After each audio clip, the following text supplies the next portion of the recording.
នៅក្នុងថ្ងៃមុនយើងបានស្គាល់រួចមកហើយពីប្រាសាទដែលស្ថិតនៅក្នុងខេត្តស្ទឹងត្រែងនៅក្នុងថ្ងៃនេះយើងនឹងទៅស្គាល់ពីប្រាសាទដែលស្ថិតនៅក្នុងខេត្តកំពតវិញម្ដងដែលក្នុងខេត្តកំពតមានប្រាសាទបុរាណចំនួន4ហើយក៏ជឿថាមានបងប្អូនមួយចំនួនបានស្គាល់រួចមកហើយតែក៏នៅមានបងប្អូនមួយចំនួនទៀតនៅមិនទាន់បានស្គាល់នៅឡើយទេដូច្នេះយើងនឹងទៅស្គាល់ពីប្រាសាទទាំងនេះជាមួយគ្នាប្រាសាទទី1គឺជាប្រាសាទភ្នំខ្យងប្រាសាទភ្នំខ្យងមានទីតាំងស្ថិតនៅលើភ្នំខ្យងក្នុងភូមិភ្នំខ្យងឃុំប្រាសាទភ្នំខ្យងស្រុកកំពង់ត្រាចខេត្តកំពតប្រាសាទនេះគឺមានការខុសប្លែកពីប្រាសាទដែលយើងធ្លាប់បានស្គាល់កាលពីវីដេអូមុនពោលគឺប្រាសាទនេះត្រូវបានសាងសង់ក្នុងរូងភ្នំដ៏ងងឹតនិងជ្រៅនៅចំកណ្ដាលភ្នំដែលខុសពីប្រាសាទផ្សេងៗដែលសង់នៅលើជើងភ្នំលើចង្កេះភ្នំឬលើដីធម្មតាជាដើមហើយផ្លូវចូលទៅប្រាសាទនេះមានលក្ខណៈតូចចង្អៀតនិងពិបាកស្វែងរកដែលតម្រូវឲ្យមានមគ្គុទ្ទេសក៍ឬអ្នកស្គាល់ទីតាំងច្បាស់លាស់ដើម្បីនាំផ្លូវបើពុំដូចនោះទេវាអាចនឹងមិនងាយទៅដល់ឬមានការវង្វេងផ្លូវជាដើមតាមប្រភពគេហទំព័រដែលខ្ញុំបានស្រាវជ្រាវបានរៀបរាប់ថាប្រាសាទនេះត្រូវបានសង់ឡើងនៅសតវត្សទី6ដល់ចុងសតវត្សទី7មុនសម័យអង្គរក្នុងអន្តរកាលរវាងវប្បធម៌នគរភ្នំនិងចេនឡាប្រាសាទនេះជាសំណង់សង់ពីឥដ្ឋមានរាង4ជ្រុងដូចជាចេតិយនិងកំពូលត្រួតជាថ្នាក់ៗសង់អែបទៅនឹងជញ្ជាំងថ្មភ្នំនិងមានមុខបែរទៅទិសខាងលិចហើយប្រាសាទនេះយើងពុំឃើញមានក្បាច់ចម្លាក់ដែរឬសសរពេជ្រនោះទេគឺឃើញតែសសរផ្អោកដែលនៅជាប់ជាមួយស៊ុមទ្វារដែលជាច្រកចូលទៅក្នុងប្រាសាទហើយកំពូលប្រាសាទផ្នែកខាងក្នុងយើងឃើញមានរាងដូចជាពីរ៉ាមីតអញ្ចឹងដែរប្រាសាទដែលមានរាងជាចេតិយនេះគឺមានទ្វារចូលតែមួយទិសតែប៉ុណ្ណោះ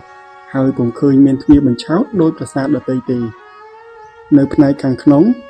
នៅចំកណ្ដាលនៃតួប្រាសាទមានសិវលឹង្គធម្មជាតិមួយដុសចេញពីបាតភ្នំដែលវត្តមានរបស់លឹង្គថ្មធម្មជាតិនេះបានធ្វើឲ្យអ្នកស្រុកមានជំនឿយ៉ាងខ្លាំងថាមានភាពស័ក្តិសិទ្ធិយ៉ាងខ្លាំងបំផុតបើតាមការរៀបរាប់ពីអ្នកស្រុកថាប្រាសាទឥដ្ឋដែលមានរាងដូចចេតិយនេះនៅផ្នែកខាងក្នុងរបស់ប្រាសាទពុំមានតម្កល់អ្វីនោះទេតែនៅមុនសម័យប៉ុលពតអ្នកស្រុកអ្នកភូមិបានយកអធិធាតុអ្នកស្លាប់មកតម្កល់ទុកនៅក្នុងប្រាសាទនេះហើយលុះដល់ពេលរដូវបិណ្ឌភ្ជុំឬចូលឆ្នាំខ្មែរពួកគាត់តែងតែនាំគ្នាជួបជុំធ្វើពិធីបុណ្យទានសូត្រមន្តបង្សុកូលក្នុងល្អាងភ្នំនេះជារៀងរាល់ឆ្នាំតែក្នុងសម័យបច្ចុប្បន្នប្រាសាទក្នុងល្អាងភ្នំនេះពុំមានតម្កល់អធិធាតុដូចសម័យមុនឡើយតែទោះជាយ៉ាងនេះក្តី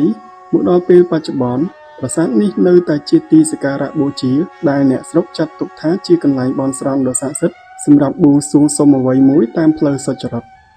បើយោងតាមការរៀបរាប់ខាងលើប្រាសាទនេះទំនងជាកសាងឡើងដើម្បីឧទ្ទិសថ្វាយដល់ព្រហ្មញ្ញសាសនាព្រោះគេឃើញមានព្រះសិវលឹង្គធម្មជាតិមួយដែលបានដុសចេញពីបាតភ្នំនៅចំកណ្ដាលប្រាសាទដែលជាភស្តុតាងដ៏សំខាន់ម្យ៉ាងវិញទៀតសិវលឹង្គគឺជានិមិត្តសញ្ញានៃព្រះសិវៈហើយការយកធម្មជាតិមកធ្វើជាវត្ថុសក្ការៈគឺជាលក្ខណៈពិសេសនៃនិកាយព្រះសិវៈហើយអ្វីដែលគួរជាទីត្រេកអរនោះគឺប្រាសាទភ្នំខ្យងត្រូវបានចុះក្នុងបញ្ជីបេតិកភណ្ឌខេត្តចាប់តាំងពីឆ្នាំ2008មកម្ល៉េះហើយព្រមទាំងមានការថែរក្សាការពារនិងការណែនាំពីបញ្ហាទាក់ទងផ្សេងៗនៅពេលដែលមានភ្ញៀវមកទស្សនាប្រាសាទភ្នំខ្យងគឺជាប្រាសាទបុរាណតូចមួយដ៏ស័ក្តិសិទ្ធិតែក៏ពុំសូវមានអ្នកស្គាល់ច្រើននោះដែរព្រោះតែមិនសូវមានការជួយផ្សព្វផ្សាយឲ្យបានទូលំទូលាយទន្ទឹមនឹងនេះក៏សូមធ្វើការអំពាវនាវឲ្យបងប្អូនទាំងអស់គ្នាចូលរួមជួយផ្សព្វផ្សាយឲ្យបានច្រើនដើម្បីឲ្យប្រជាជនយើងបានដឹងនិងបានស្គាល់ពីសម្បត្តិវប្បធម៌បុរាណនាសម័យមុនអង្គរនេះនិងដើម្បីលើកស្ទួយពីគុណតម្លៃនៃស្នាដៃស្ថាបត្យកម្មខ្មែរក៏ដូចជាការជួយថែរក្សាបាននូវជំនឿដ៏ស័ក្តិសិទ្ធិចាប់តាំងពីសម័យមុនរហូតមកដល់បច្ចុប្បន្នព្រមទាំងជួយថែរក្សាសម្បត្តិវប្បធម៌បុរាណមួយនេះទុកឲ្យកូនចៅជំនាន់ក្រោយផងដែរលើសពីនេះទៅទៀតសពថ្ងៃទីតាំងប្រាសាទនេះមិនត្រឹមតែជាសំណង់ប្រាសាទបុរាណប៉ុណ្ណោះទេថែមទាំងជាកន្លែងកម្សាន្តបែបវប្បធម៌ប្រវត្តិសាស្ត្រផងដែរដែលអាចឲ្យបងប្អូនមកទស្សនាប្រាសាទបុរាណខ្មែរផងនិងបានលំហែកាយគយគន់ទេសភាពធម្មជាតិនៅទីនេះផងដែរប្រាសាទភ្នំខ្យងគឺជាប្រាសាទបុរាណដែលសង់ក្នុងល្អាងភ្នំ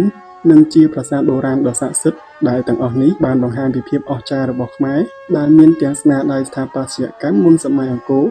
និងជំនឿសាសនាដ៏ស័ក្តិសិទ្ធិដែលមិនអាចប្រមាថបានជាចុងក្រោយសង្ឃឹមថាការចូលរួមផ្សព្វផ្សាយពីបងប្អូនទាំងអស់គ្នាធ្វើឲ្យប្រាសាទភ្នំខ្យងនេះកាន់តែមានភាពទាក់ទាញនិងមានភ្ញៀវទេសចរកាន់តែច្រើនឡើងដែលនេះគឺជាផលប្រយោជន៍រួមនៃយើងទាំងអស់គ្នា